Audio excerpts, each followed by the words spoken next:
ভারতের হারের পেছনে প্রধানত 4টি কারণ আছে বলে আমাদের মনে হয়। তবে এর পেছনে আরও অনেক কারণ থাকতেই পারে। বিশেষত যেই 4টি কারণ চোখে পড়ার মতন সেই 4টি কারণ নিয়ে আপনাদের কাছে আজকে আলোচনা করব।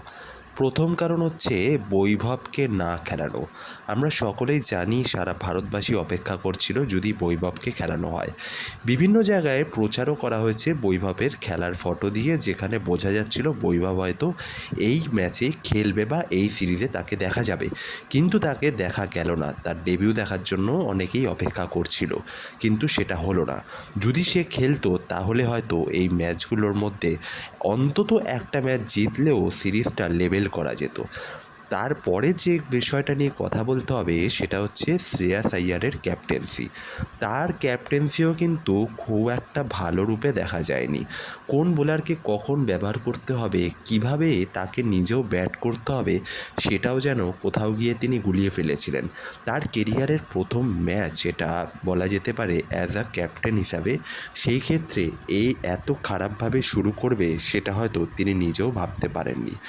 তারপরে আরেকটি কারণ হচ্ছে সেখানকার মাঠের পরিস্থিতি বুঝতে না পারা। সেই মাঠে কিভাবে খেলতে হবে, এই মাঠে কিভাবে মানিয়ে নিতে হবে, কখন রান করতে হবে আর কখন করতে হবে না, এইটা যেন কোথাও তারা বুঝে উঠতে পারেনি। তাই এটাও একটা অন্যতম প্রধান কারণ। আরও কিছু কারণ রয়েছে, যেরকম সঞ্জু স্যামসংয়ের পারফরমেন্স খারাপ।